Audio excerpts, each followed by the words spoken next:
Hi, I'm Wendy, one of the founders of the Oregon Pain Action Group. I'm joined by Eve behind the camera, who is another founder, and Amara, advocate, in the editing room, who is another founder. This is the first in the series where we will expose discrepancies from this year's Chronic Pain Task Force meetings. Oregon has become a battleground for chronic pain patients who are tirelessly working to preserve their rights to appropriate medical treatment. In an effort to expose corruption, we will do a series of short videos complete with video and audio clips and sometimes literature, and we ask you to decide. For those of you new to the fight in Oregon, welcome. I'll give you a brief explanation of Oregon's Chronic Pain Task Force. The Oregon Health Authority is the government agency in Oregon. It was established to oversee Oregon's health-related programs.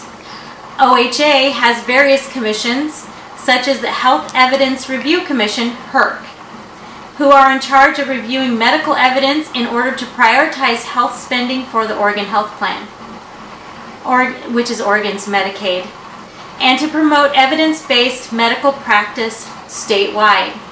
HERC created the Chronic Pain Task Force to create coverage limits on its prioritized list for chronic pain patients. The prioritized list establishes what Medicaid will and won't pay for. So I have a little visual here because it's sometimes hard to understand all these different names for organizations. So here's the Oregon Health Authority. Underneath is HERC, Health Evidence Review Commission. They have 3 subcommittees, but the one that we're dealing with is the value-based subcommittee. And the Chronic Pain Task Force, which is HERC's Chronic Pain Task Force, is under HERC as well. So this is just a visual to help you to understand how the hierarchy works.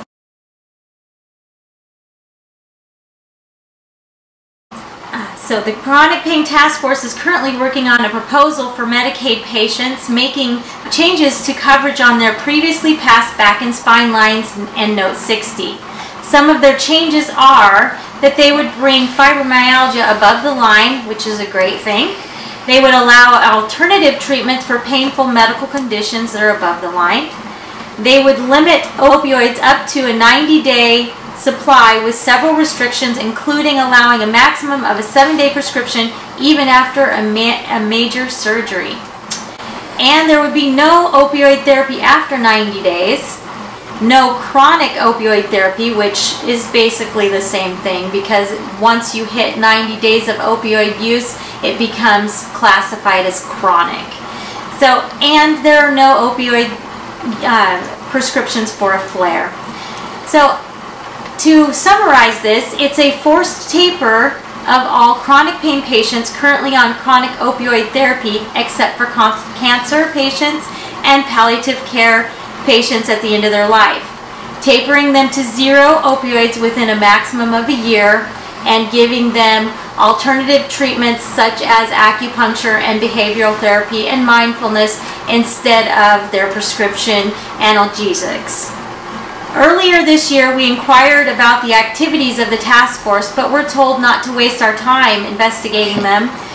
That was from a patient representative on the task force, in fact. But going off of a hunch, we attended the June meeting where we heard some very disturbing plans. In this first segment of You Decide, we will look at a specific request asked of the task force and we will see what their response was. During this video, ask yourself, is the Chronic Pain Task Force being honest? Are they concerned about the effect their proposal will have on the people they serve? Are they biased? Are they misleading with their answers? You decide.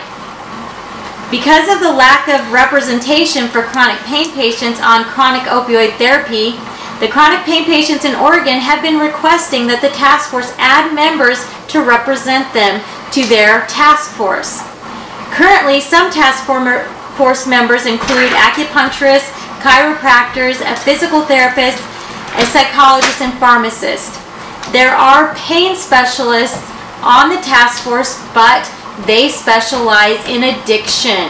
So their expertise is about dealing with people who are addicted to chronic opioids. In the meeting on August 9th, 2018, Patrick Starnes, who is running for governor in Oregon on the independent ticket, made a formal request. He asked the task force to add 2 members that represent the chronic pain patients. He asked for a chronic pain patient and one of their doctors who prescribe ongoing chronic pain therapy. Here is that meeting and his request. From this community, I can't help but recognize these people are not here on this list. Yep. Nor are there health providers. They need to be there, and since their next meeting is September 20th, I want you to do anything you can do to put some pressure to have those 2 seats. Because as you go to their comments, if you would, Ariel. The public comments? The public comments that they posted up there. Those could have been included earlier, right? If those two seats had been at that table. Mm-hmm. So I just really, being a system analyst kind of person, you've got the cart before the horse here, and you really need to get, and I really appreciate you guys postponing any decisions, because this is crucial that these folks have a voice, and that's why I've stepped up as a voice for the voiceless on other issues too. But I just really, it's important that they have a seat at that table, or at least their care providers do. And thanks for... During the September 20, 2018 meeting, Ariel Smith, who is the lead member of the Chronic Pain Task Force and medical director of HERC, states that she has received requests to add members, and her response will be seen on the next clip.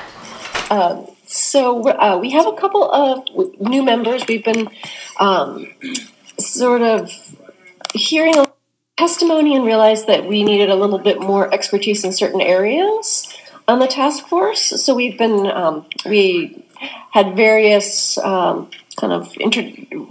requested various specialists and groups to see if they would want to join us. And we are really happy to have Lisa Boyle, who's here. She's joining us. She is a pharmacist who works with PAs, so she's going to give us some expertise on anything that we want to do with pharmacy, PAs, restrictions, and things like that. She'll be able to help us know what's doable and what is not.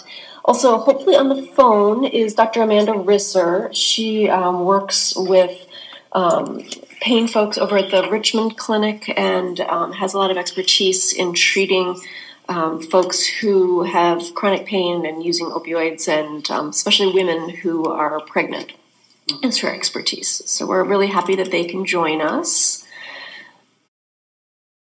I'm Ariel Smith. I'm the medical director for the Health Evidence Review Commission. And I need to apologize. I forgot to introduce one other new member who will be joining us on the phone in about a half an hour, from Dr. Jessica Gregg from OHSU, their pain service. So I apologize, Dr. Gregg, if you're on the line. Notice that her answer is in response to the request to add a chronic pain patient and their doctor. Watch this next clip. I was at the last meeting in August, Ariel, and I was the one that requested that you have 2 seats added to this table, one being a chronic pain legacy patient and maybe one of their care providers. So I was sort of insulted when 2 seats were added to your panel, Chronic Pain Task Force, and they were not a chronic pain patient or their provider.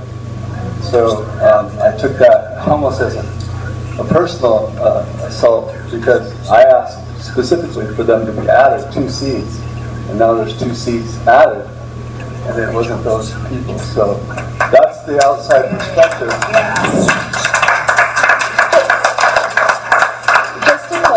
Dr. RISSER is a chronic pain provider. She provides.